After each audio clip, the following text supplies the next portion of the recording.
All right, ready for the big finish here, for the big promises that we've made so far. This is where I tend to get a little bit fast, but this is being recorded, and I'm going to make sure, like I said, to give you a gift, so hopefully you're ready. Let me give you some of the 4 I's right out the gate. The 4 I's. Some IRS strategies. The very first one is super simple. If you get a refund, increase your exemptions and stop getting a refund and put that money to work along the way. Pay things off, invest, put it in your wealth capture account. I mentioned yesterday, pay your kids, so I'm not going to spend a lot of time on that because I'll give you a resource to understand exactly how to do that and if you can do that. Now, how many people in here own a business, even if it's a side business and they have a job? Just raise the hands. So you do have more tax opportunities for deductions if that's the case. Now, one of the things that a lot of people miss out on is if you own a home, you can actually rent that home to your business 14 days or less in a year. You don't have to claim that as personal income, but you get to take a tax deduction in the business. So for example, let's say something big's happened in Chicago. All the hotels just got really expensive. That's the time to bring some clients over, bring some employees over, host something at your house, charge your business for it. You get to write it off, and it's zero income to you. It doesn't count against your taxes.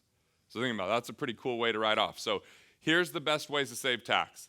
Number 1, if you can start a business, have a business, take everything that's an expense that can relate to your business and document it, and it makes it a deduction. Most people miss most of their deductions. But when I take a big trip with my wife, we make sure to have a business meeting once on that trip so we could write that trip off, right? So take all your expenses and turn them into deductions. Number 2, active income is the highest tax, so if you can move active income toward passive income has less tax against it. Active income, you have to pay FICA, FUTA, all this kind of stuff. But anytime it's passive, you don't have to pay that. So if you could make your income passive at all, investment income, business income that's through distributions, that saves you 15.3% on your taxes. So the next thing is anytime that you can take and have ordinary income become capital gain. So remember yesterday someone said, hey, should I do a self-directed IRA to put real estate into it? My answer was no, because that's doing the opposite. That's taking capital gain, which is lower than ordinary income, and turning it into ordinary income. We want to do the opposite. We want to take, if you're at the top bracket, 40% and turn it into 20%. So if you own a business, that's a capital gain. If you own real estate, that's a capital gain. If you own an individual stock rather than a mutual fund, that's a capital gain. Those are taxed at lower rates. That's why Warren Buffett doesn't pay much in tax, because he owns stocks. Dividends are passive if he takes a dividend interest, or if he sells the company, it's at half the rate than if he would have just earned that as a salary. Okay, so those are just a few tax ideas. There's a lot more. I'll make sure to give you a lot more that you can take home with you, all right? Number 2, interest. We've covered interest a little bit. We went through cash flow index. We went through investment index. During the Q&A session a minute ago, I talked about restructuring loans. If you have a paid-off car but you have a credit card, refinance your car. You can refinance your car and pay off credit card loans. That's car loans, usually a lower interest rate than a credit card. So that's an example of improving your interest rates. Improve your credit score. Renegotiate every interest rate you have. All debt or all interest is negotiable. So if you go back and lower the interest rate simply by saying, hey, I'm looking at a different company, but before I move over there, what can you guys do for me? That's one way you can lower your interest rates. It just, that's a big part of it. Then insurance. So let's move to that I. On insurance, if you raise your deductibles, you'll lower your premiums. So if you have any really low deductibles on your car insurance, your homeowner's insurance, or any of those kind of things, look and see what happens when you raise your deductible. Because if you have a $100 deductible and you get in a $250 fender bender, who's going to go claim that on their insurance? They'll just raise your rates. So go ahead and don't insure anything that's not catastrophic. Only insure those things that are catastrophic, never the inconsequential things. Okay? So that's one of the ways to save on insurance. The other thing is coordinate insurance. We had this woman from Texas, Glenda, who had Allstate and Progressive. We said, let's just pick which company you like better, and then move both of them to the same company. And then we got something called an umbrella policy. This is one of the major ways you can transfer risk. An umbrella policy allows you to have lower limits on your car and home, but then have an umbrella policy will cover all your cars and home, all with one policy. So maybe you can get $1 million of coverage, for $250 a year rather than trying to get coverage on every policy. So what you want to find out is what's the minimum required for an umbrella to kick in. And most of the reason why people don't have an umbrella policy is because it pays so little commission that the insurance agents don't even want to take the time to deal with it. Because, $250, they might get paid 10% or 15% of that. They'd rather see your car and your 3 cars insured, or they're getting, $750 a pop or something like that. So you want to look at that. That's just how you structure your insurance is more important many times than the company that you choose. I know the commercials all are about which company you choose, but just look and say, is this efficient? Is it insuring something that matters? If it doesn't matter, like my grandparents had some weird policy that was like if their foot was in a left bucket and they got hit by a car on their right side, that they'd get $200. I said, let's just cancel that. It's not anything that matters enough. Let's save that money because a lot of those policies aren't paying enough out. So on the investment side, just look at what are your real fees? What are your real fees? What are your real, because an index fund over 20 years typically outperforms an advisor fund. So why not just eliminate those fees? Remember I talked about 0.75% costing hundreds of thousands of dollars over 30 years? Eliminate the fees. That's drag. When we were flying out of New York last week, and they're like, hey, there's pretty severe winds, so it's going to take an extra 33 minutes, I think it was, on our flight. And I was like, oh, that's pretty severe wind. They said, we found a different flight path. We're going to still make it on time. All they did was go where instead of hitting the headwind, they just moved where there wasn't a headwind or there was a little bit of a tailwind, even if it was, so that's what I want you to do with your investments is eliminate that headwind. That headwind's problematic. So those are just a few suggestions. I'm going to give you more, but I have to give you 2 other things that I've been promising the whole time before we come back to that. One is, how do you achieve economic and financial independence? What is the formula? What is the methodology to get there? The very first part of it we've already started to touch on. I call it keep more of what you make. Keep more of what you make. So if you can become more efficient because you're saving on tax, you're saving on interest, you're saving on insurance, you're saving on investment fees, that means every dollar you earn, more ends up in your bottom line and in your pocket. Most people are only focusing on top line, working harder, having a bigger revenue. But what about just keeping more of every dollar you make? I find most people are leaking at least 10% out of that leaky bucket that Pastor Rob talked about, right? It's like, got to plug the leaks. The second thing is to strategically engineer wealth. And what that means is you got to have a map. You got to have a plan. Because if you don't have a plan, then a product is going to rule the day, and that product might not be the right thing for you. So where are you set financially?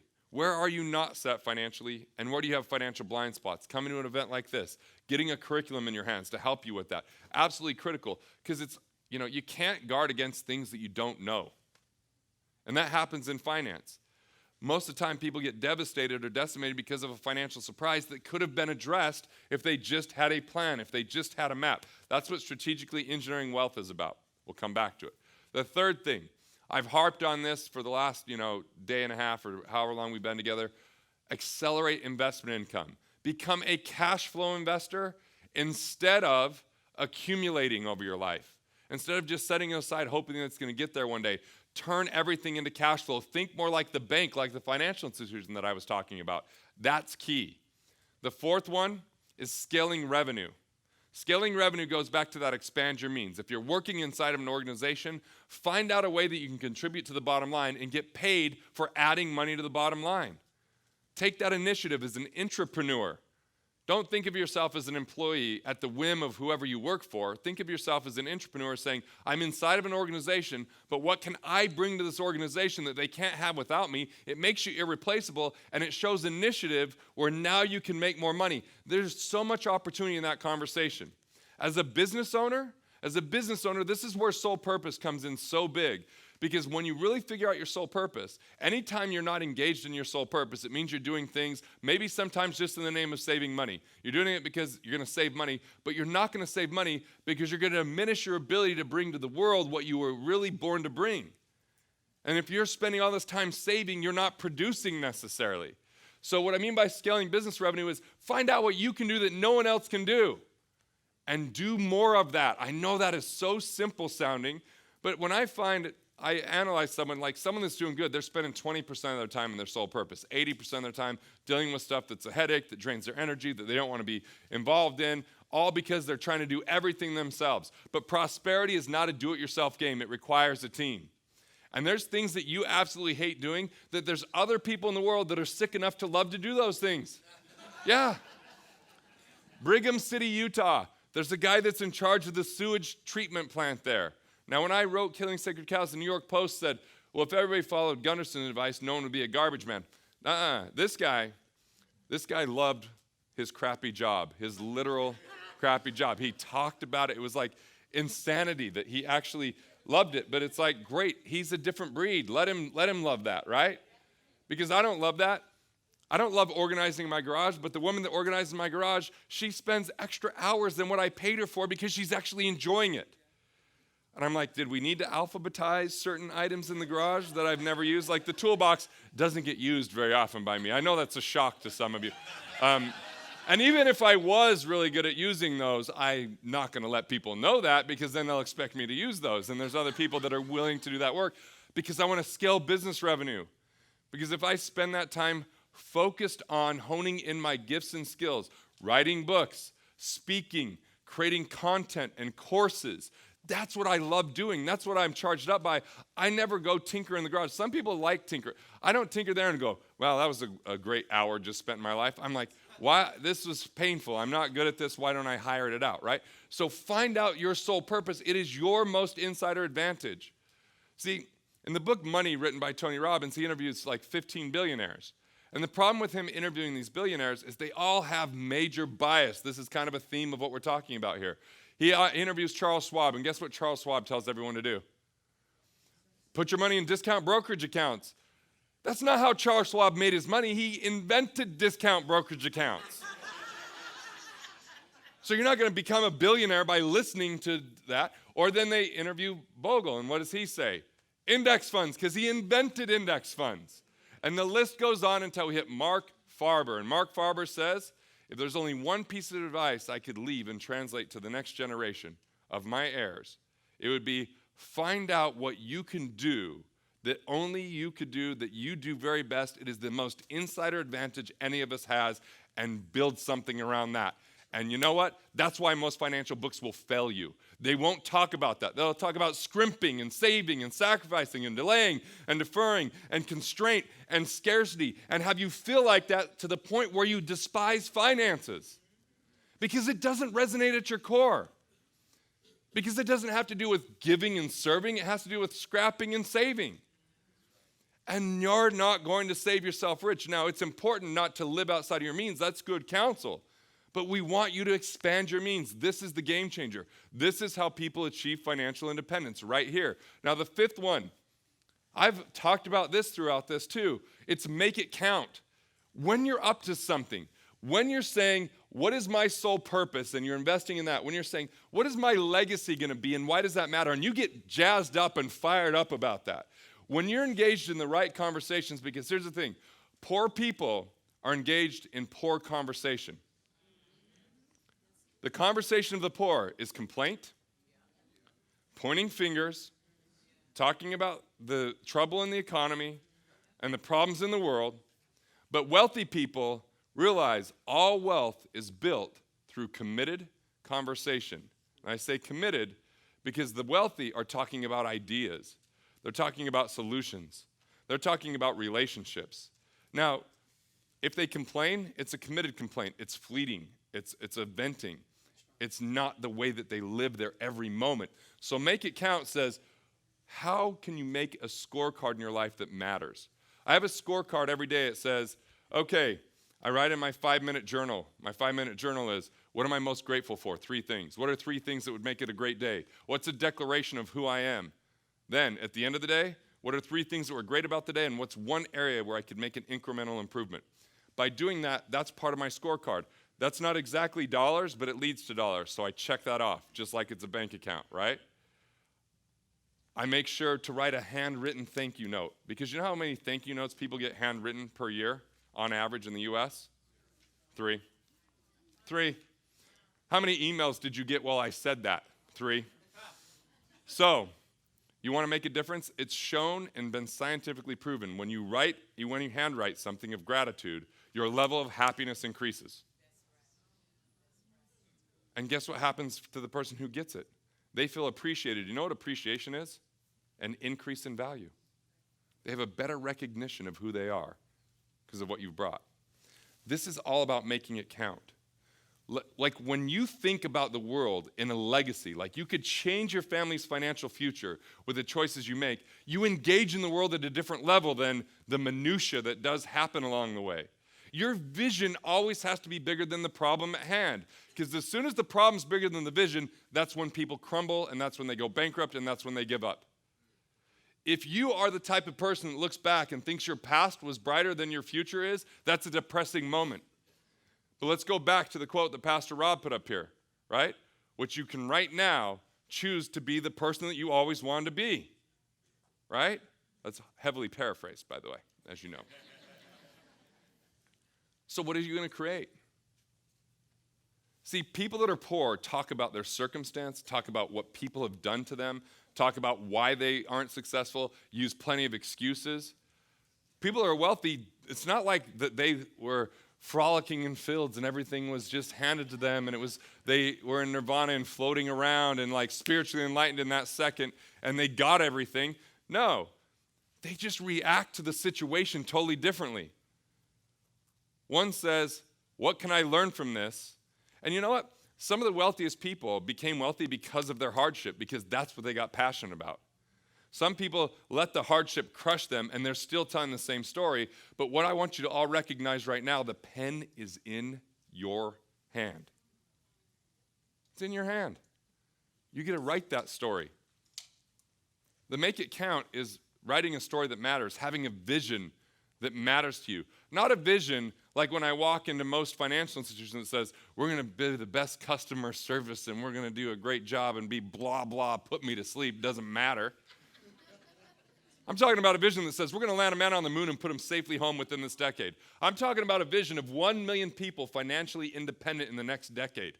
That inspires me. A vision of people changing their families' financial future and financial destiny. That's why I do what I do. Now, I get paid well for doing that. I don't want to do it for free. But I always have had the philosophy, if I could make people $1 million every time I see them, if I make $100,000 along the way, is that a good or bad deal for them and me? Right? And I think you guys probably want me to make money, because if I don't, then I'm probably not going to show up anymore because I couldn't afford to fly here or have the great food that these guys have supplied for me or the great hotel. I mean, it's like money is just an efficient means of exchange. Unless you're going to go live in the woods, money's super helpful. And yet it's super confusing for people. How confusing is this? Money is just a way to exchange, so I don't have to barter. So what if I'm a pig farmer and you don't eat pork? Then I got to go find someone who does eat pork, and then will they do it? And then can they have an exchange with that? And it's like so inefficient. But somehow we lost what it was an exchange, and people just started to have a want without the exchange. And that's where corruption exists. Right? Make it count. So you boost your profits. You keep more of what you make. That's the first step, because rather than constraining, it's finding more money. That's financial savvy. Then strategically engineer wealth. Know where you're set, where you're not set, and build out the game plan and financial blueprint. Then third, take your investments and turn them into cash flowing investments. You don't want lazy assets. Lazy assets are the ones that don't produce cash flow. That's lazy. You know? You want it to produce cash flow for you. Then scale revenue. What is it that you're talented in? What is it that's your sole purpose? Bring that to the world to make more money. Make more money. That's absolutely, because you're going to create more value. Ask, what is it that you bring to the world? What is it that you can do? What is it that you solve that someone else couldn't solve? And here's the problem. I assure you, because this happened to me. I remember bringing this guy, Dean Ropart, Pulitzer Prize nominated journalist. I brought him, I hired him. We were going to write some things together. And he wrote an article for me that got me on a bunch of media. And he really enjoyed it. I'm like, hey, I'm going to be in Beverly Hills. That's where he lived. I said, I'm going to be consulting a client. You want to come and shadow, and maybe we can do some articles and we could talk about some things. So he shadowed the whole day. And we finished the day, and he says, how much did you charge those guys? I said, $15,000. He says, like, for the whole day, $15,000? I'm like, yeah, why? He's like, that's it? It's like, what's wrong with you, dude? He goes, those guys would have paid 5 times that much without blinking. They were ecstatic. How much difference do you think you made to their business? What I recognized in that moment is so many of us discount our sole purpose. I hear it in everyone's language.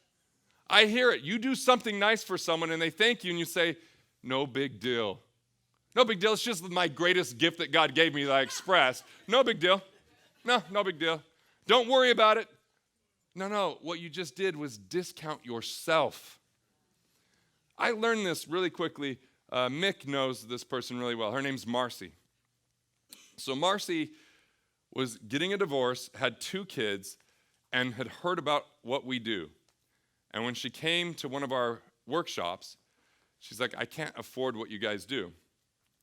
And so one of my guys said, well, we have a $19 a month program where you get a CD every month. Garrett interviews someone, and then you get the CD. And so she started that. By the way, she was making $2 an hour base salary as a waitress. Obviously, she got tips, but her base salary was $2 an hour. Now, going to be a single mom. So let's fast forward several years. I see her, and she's just doing really well. And I put my wife into her fitness program at the time. And then she's like, hey, do you remember when we met?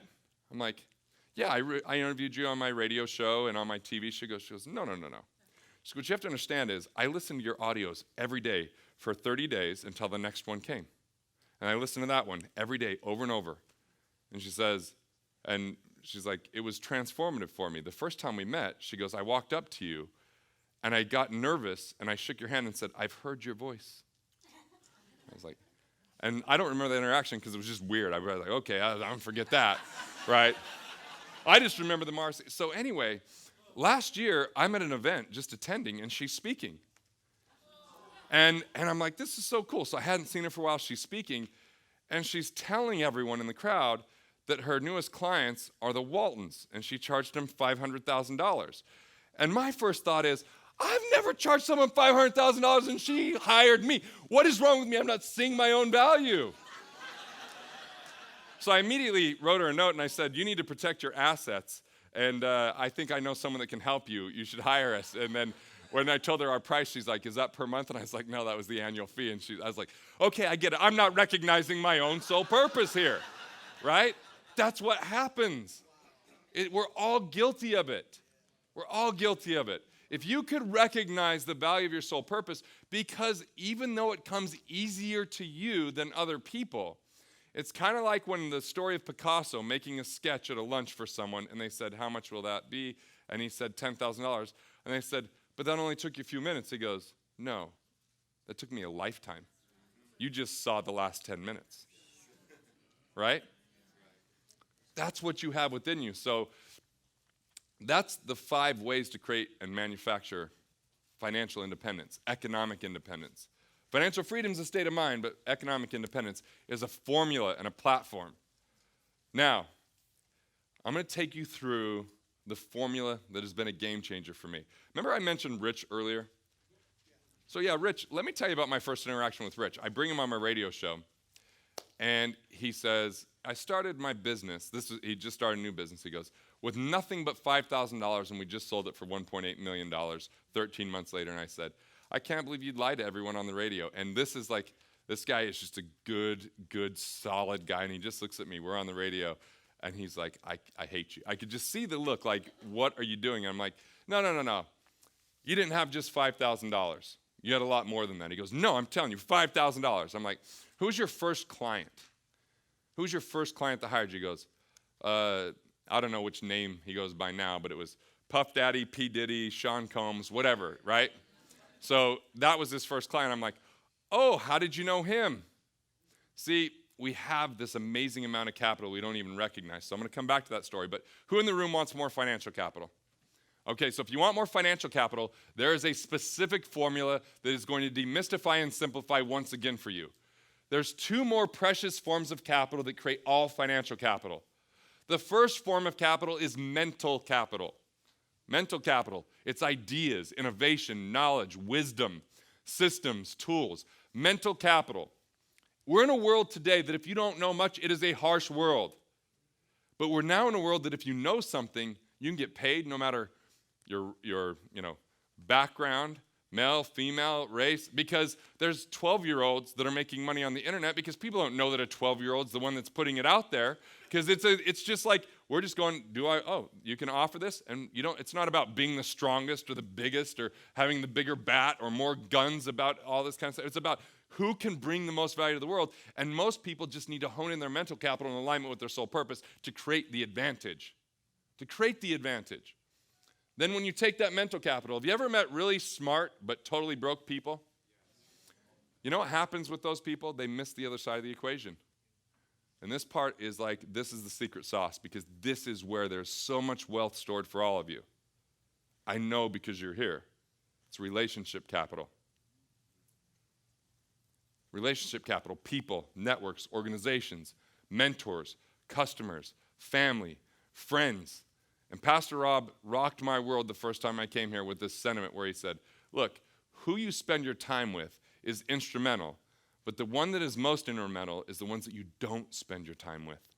And I'd just gone through a really bad situation where I did a real estate deal, and that person wasn't paying the taxes on the deal like they were supposed to, and was raising funds and diverting them to something else, which meant he got into trouble, and I wrote a check to make things right with the people, which cost me 7 figures. $1.3 million. Extraordinarily painful, considering I was going to have a book coming out the next year. It was a tough situation, okay? But when he said it, it was the perfect timing to hear it, because now I know that if my wife's intuition says this isn't a good person to spend time with, I don't care what opportunity I might miss out on. I know that she's probably going to be right 90% of the time. And I'd rather miss out on the one time that would have been good to avoid the 9 times that wouldn't have worked out, right? So, relationship capital. Here's the deal. Mental capital times relationship capital equals your financial capital. So what are your quickest ways to develop mental capital? For me, an event like this, I got tons of mental capital this morning. Those 21 quotes, I went immediately and said, how do I get a hold of these? Can I, as a speaker, get something like that? I just love those. I'd never heard the going against the wind quote, that stuff was impactful. So that's how you develop mental capital. You spend time with people that you are uplifted by and that you uplift. That's the way to create mental capital. You read books, but for me, reading books is slower mental capital. I just know I can call the author. You guys don't know how easy it is to get to authors. If I read your book and told you it was one of the most impactful, amazing books I ever read, would you probably talk to me on the phone or email, even if I was a nobody? Yeah, we're so vain. You say something good about our book, we'll talk to you. Love hearing good things about our books. So I just go straight to the source, because most people don't take that initiative. And you get 100% of what you don't ask for, meaning you're never going to get anything. But you get 100% of what you're committed to. So mental capital times relationship capital equals your financial capital. So if you think you have a money problem, it's not a money problem. It's a mental or relationship capital issue. You're either one idea or one relationship away from solving the issue.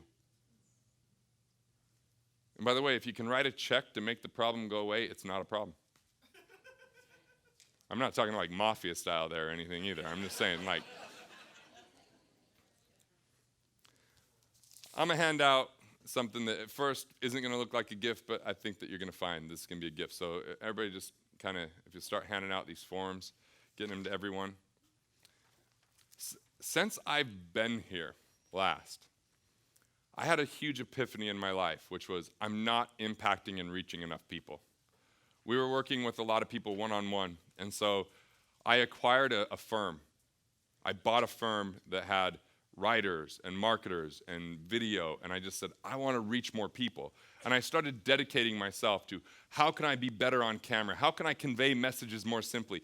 I went to my financial network, my financial nerd network of attorneys and accountants and investment advisors and cash flow specialists, insurance professionals, and I made them get trained by the same person that Tom had a call with a couple years ago that transformed his life. I made them to get media savvy, because how many financial people, when you talk to them, it's not the most exciting conversation. How you can tell whether an accountant's introverted or extroverted? If they're an introvert, when they talk to you, they look at their shoes. If they're extroverted, they look at your shoes. So they're not always the most dynamic people. And so I made these guys go get trained on everything, right? So I'm handing out this package here, and I think that there's something in green right there that might distract some of you, because you see this number that says $2,588, right? And no matter how good I've done, no matter how convincing I've been, there's just some people where that number is going to make it where I'm now Charlie Brown's teacher. Wah, wah, wah, wah, wah. It's like that thing is just like noise-canceling headphones. You can't hear anything else. It starts to plague. So as much as we talk about money not being a primary reason or excuse, as much as we talk about, following your passion, all this, I don't know your guys' situation. I don't know what you're dealing with right now. So if you'll just cross that out so that it can be completely eliminated from your mind so we can have this conversation, I'm going to talk about putting this value equation of mental capital times relationship capital equals financial capital into action. Is that fair?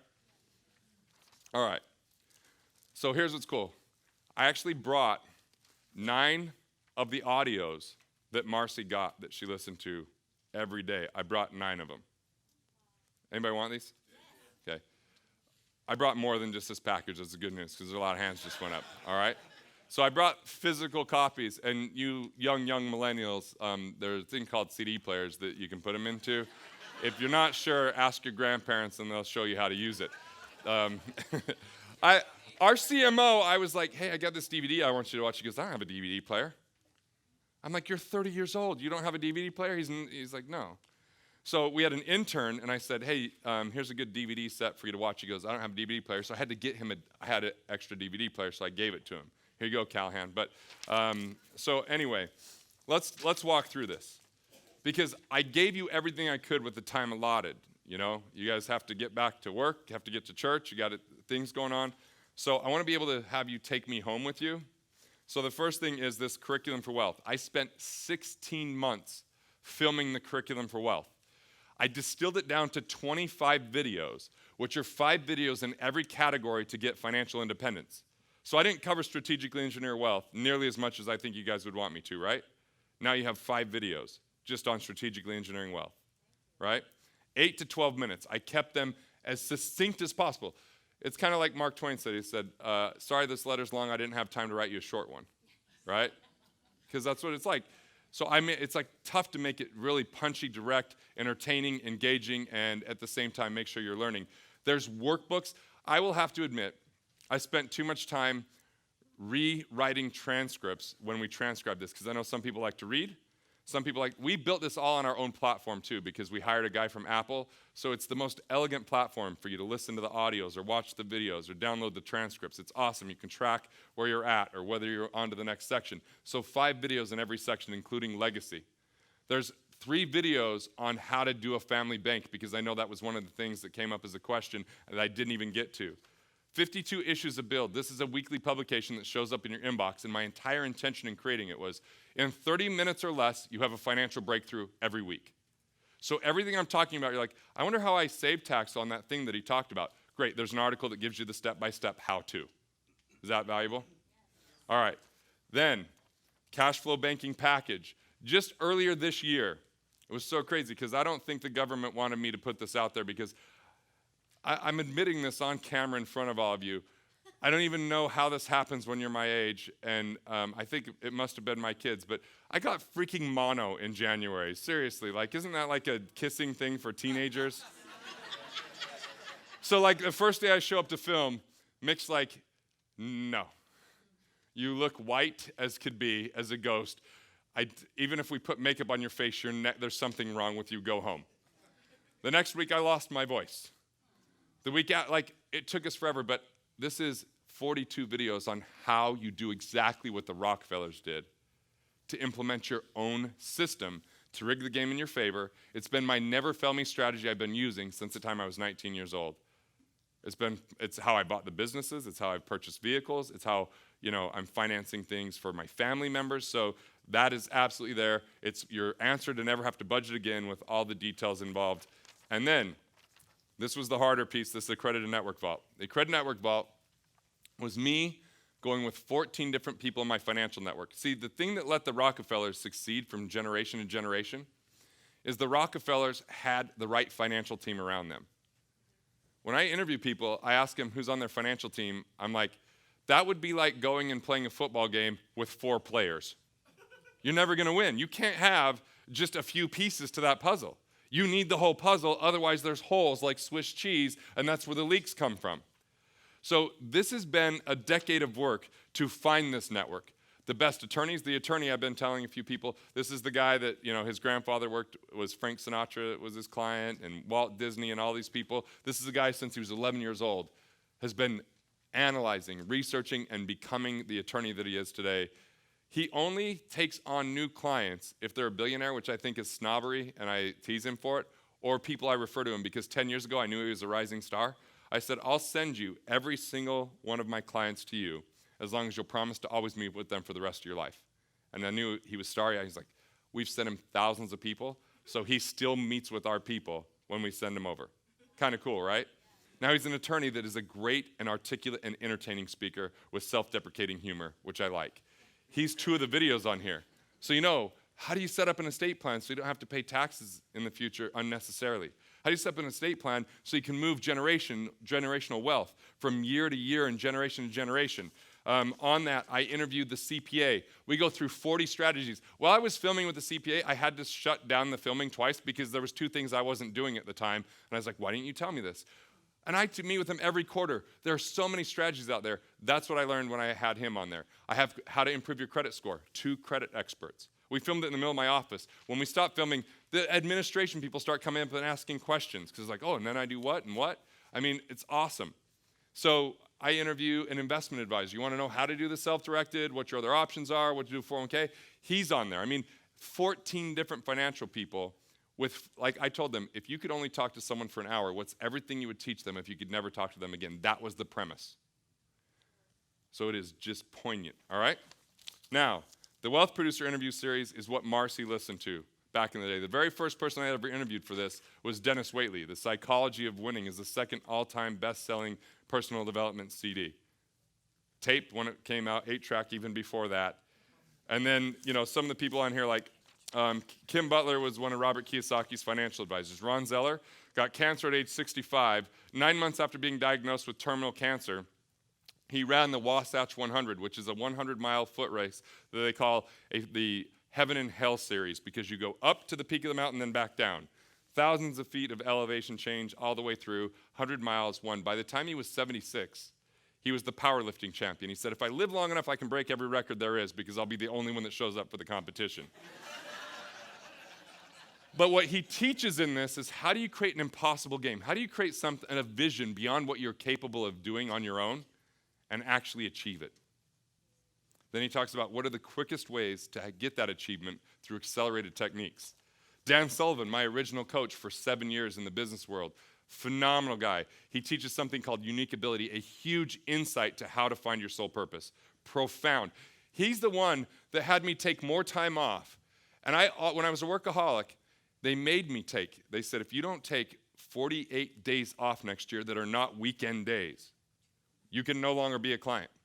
I was one of his top 3 referrers, and it scared me, so I took it off. I made $170,000 more net income that year because I was relaxed, rejuvenated. I had time for vision. I had time for my family. I didn't have this guilt and being torn. I interview him. Dennis Waitley, I mentioned. David Colby. Anyone ever heard of the Colby Index? Profound. It's your conation. How you go about getting things done and what you initiate in. Are you a quick start like me? You just start with ideas and you're ready to run before that's ready? Are you a follow-through? You just want to finish it up right away? Are you a fact finder like my wife? You want to know all the details before doing something? Or are you an implementer where you want to build it with your hands? Once you know that, it's so profound because if your spouse is more than 2 points off on any one of those 4 categories, it's an opportunity where there's conflict. And by understanding how they initiate, you can show how to fulfill their conation in a way that will create synergy and a more harmful relationship that leads to more wealth and production. Pretty cool. So, yeah, David Colby. Lee Brower, he's the one that turned me on to how to have legacy and generational wealth. He works with heads of state, people worth $1 billion on how to transfer wealth and how to do it more than just the money, but about values and contribution. That's a profound one. Woody Woodward was a game changer for me because Woody was the guy that came in and said, hey, what governs whether people have a peak emotional state or a down emotional state is if you can find out the 5 things that make you feel important, not what you say is important. You might say it's important to be a family man, but it might not make you feel important.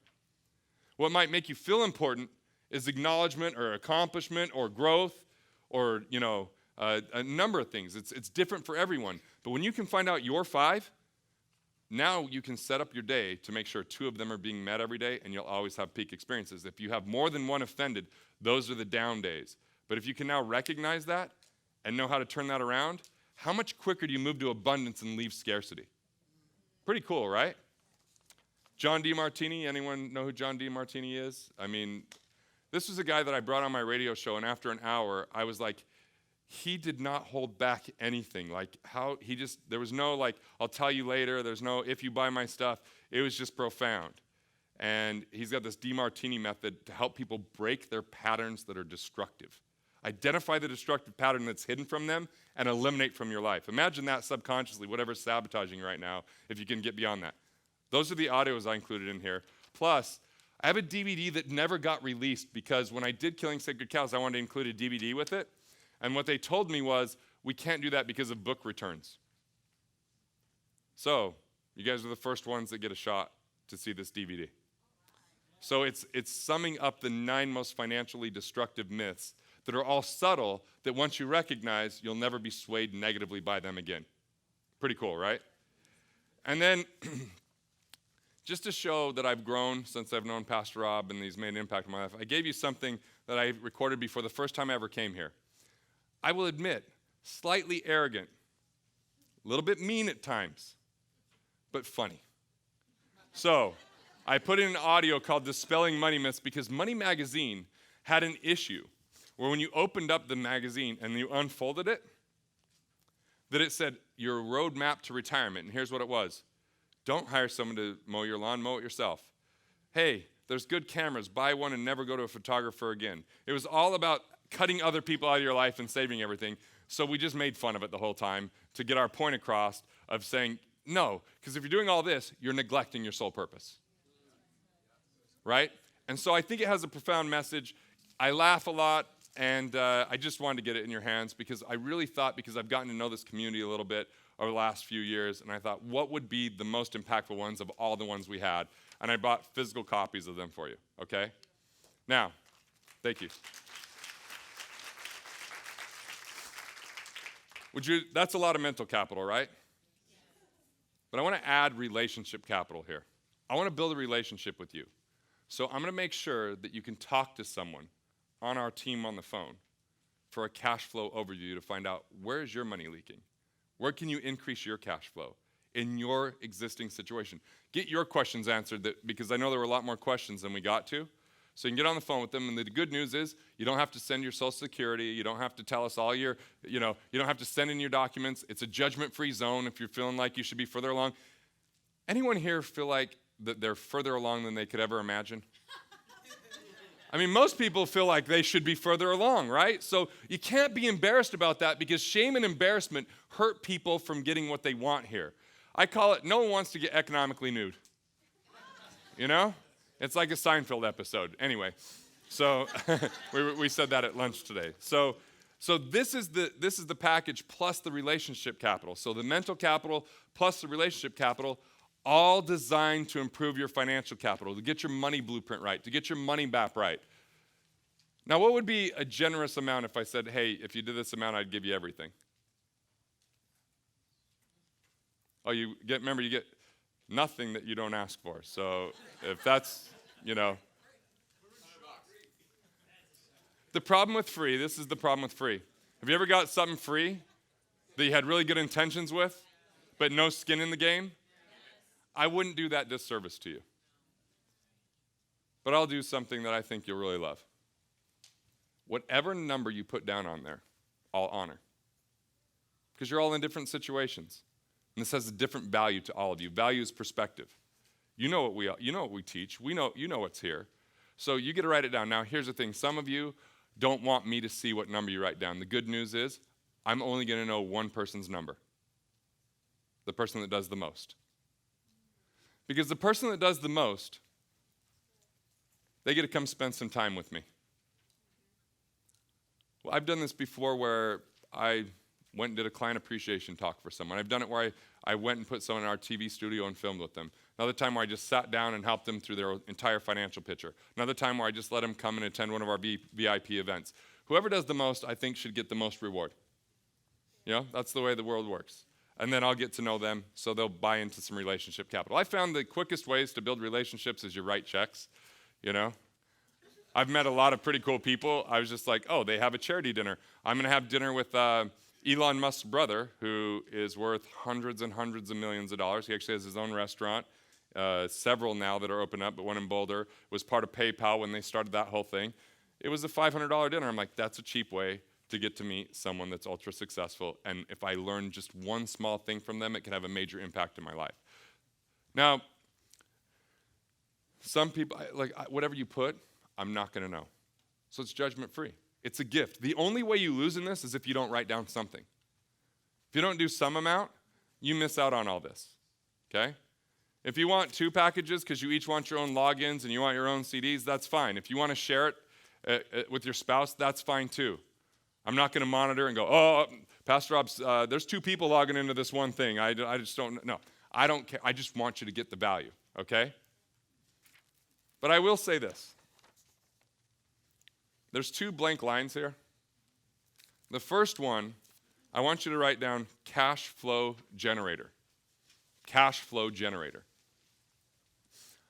Because the one call that gives you relationship capital is valuable, but I told you where most of your potential is relationship capital. Do you think you'd get more from reading my book or from talking to me for 15 minutes? I think it's talking, right? Because I can talk about your situation, tailored, customized. And even if I get people that they'll talk to me and they're like, I had a bunch of questions, I don't know what to ask. It's okay, I know what to ask you. It's all right, pressure's off. But the cash flow generator, right, $1,000. If someone does $1,000, I'm going to give them 3 phone calls. The first one is cash flow banking with a cash flow banking specialist. How do you build your own family bank? They're going to teach that to you on the call. Just you. Number 2, cash flow finder. Tim Carden was actually in Chicago speaking yesterday from my organization. He is the human ATM. When he's around, he's just spitting out money that you are losing to the institutions and putting it back into your life. He's a financial detective. He is a financial nerd. He'll go through on the phone, find out how you apply your cash flow index, what your investment index is, how to restructure your loans, where you're losing money inadvertently, and help you plug those leaks. He's a cash flow finder. You'll get a call with him. And the third one is a cash injection recap, which is what are the quickest ways for you to get cash flow in your life right now? Now, obviously, I have to, I'm making an investment because on some of these, when you do whatever number, obviously when I'm paying someone to meet with you, we might end up paying our team more than what you paid, right? But there's also going to be people that do a bigger amount because they're going to get these 3 phone calls that are kind of make up for it. And so I'm investing in this community, right? I'm building a relationship. This is my relationship capital play. So any questions on the $1,000? If you do 1,000, you get everything else, but you also get the 3 phone calls if you do $1,000. You can do any number you want, but if you get up to 1,000, you get the cash flow generator. If you do less than 1,000, you don't get the cash flow generator. Make sense? So, Tom came to my event, Warren, they come to my event. I have a 3-day workshop. We are now doing it once a month. We're keeping it more intimate. 35, sometimes 50 people. My assistant's really upset that we have 50. We had to buy more chairs. We do it in our home office. It's an immersion. I speak half the time. There's no outside speakers. It's A to Z in your finances. Improving cash flow, finding blind spots, finding and discovering your investor DNA, figuring out your sole purpose and how it applies to your finances. That's what the workshop's about. If you do $3,000, you get that workshop with only 30 people there. You have a year to come to that. You can bring a spouse, and if you have someone that's important in your financial life, you can bring them all under that $3,000. So write wealth acceleration. That's our wealth acceleration. So let me recap. You can write down any number based upon your unique circumstance, but here's the thing.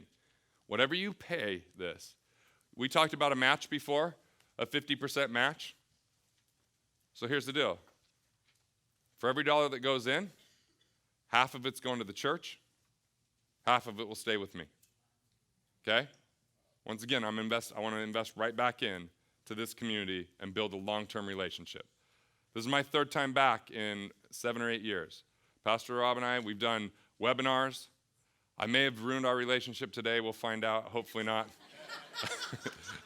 I'm just he's got so much leverage on me now, forevermore. So, but what do you think? Okay? Yeah. So, cash flow generated was the first line.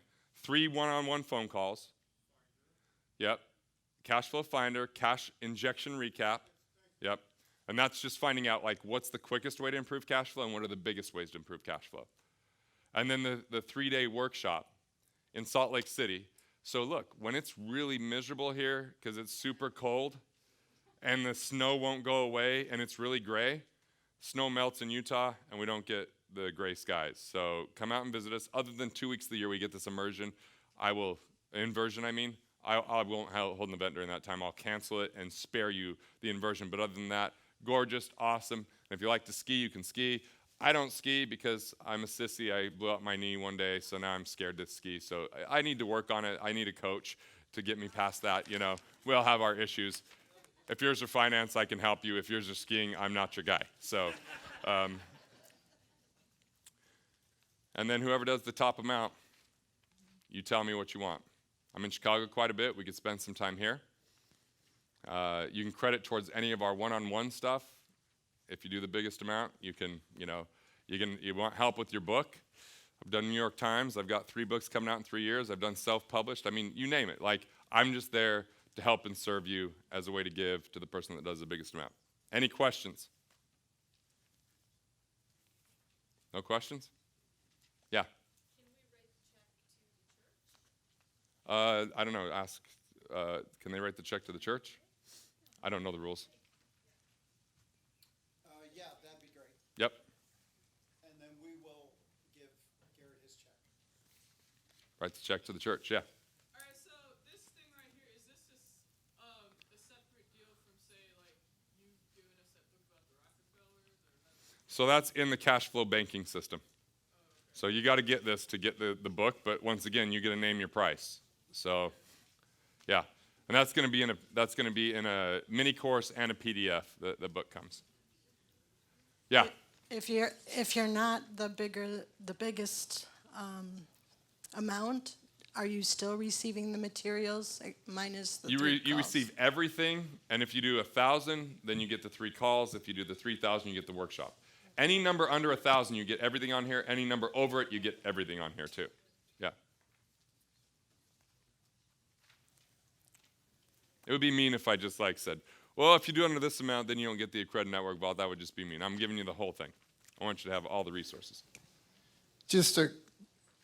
You had for the cash flow 1,000, for the Wealth Accelerator 3,000. So if you wanted both those, you did B4.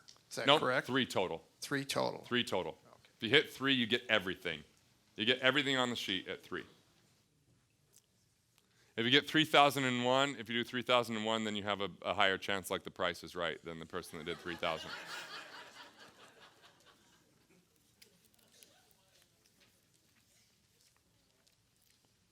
Other questions?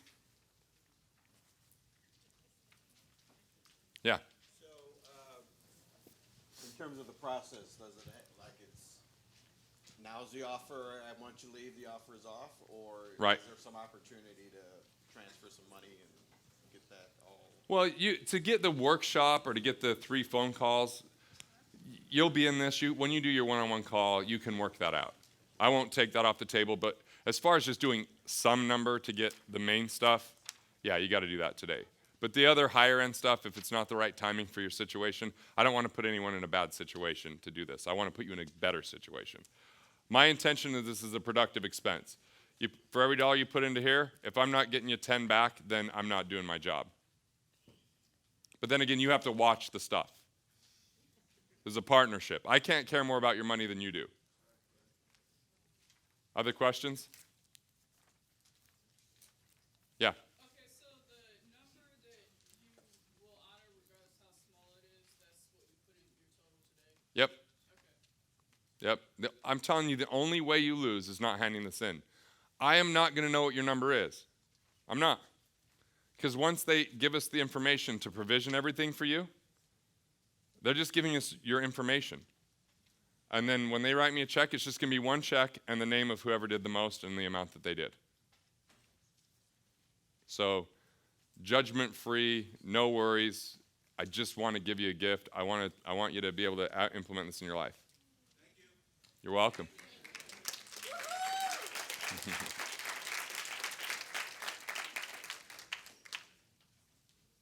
Yeah. Can we hand the check in tomorrow? Tom says, yeah, but I would be careful with that. I mean, if you really have to, just be careful, because what if something happens that you forget or whatever? There's something called LODI, law of diminishing interest. But if you just didn't have anything on you, like a wallet or something like that, yeah, so just if you don't have it on you, get it to them as soon as you can. Yeah, if you're doing a credit card, you just fill out the back. If you're doing a credit card, you fill out the back. Cash is fine, stapled, envelope, like it doesn't matter, cash, check, credit, whatever works for you.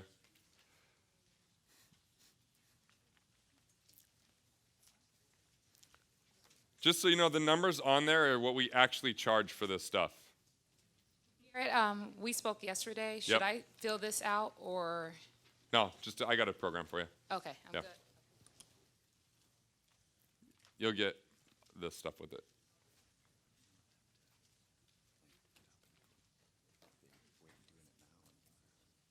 All right, so here's what we're gonna do. Back at the table, see there in the back? You go hand in your form and you get all of your discs and everything, okay? So just go back, hand in your forms, they'll give you the package of everything, and then once that's complete, then we're gonna come back from a break and we're gonna bring up the man. Pastor Rob's gonna close this out and finish this out today. How does that sound? All right. Great. So 10-minute break.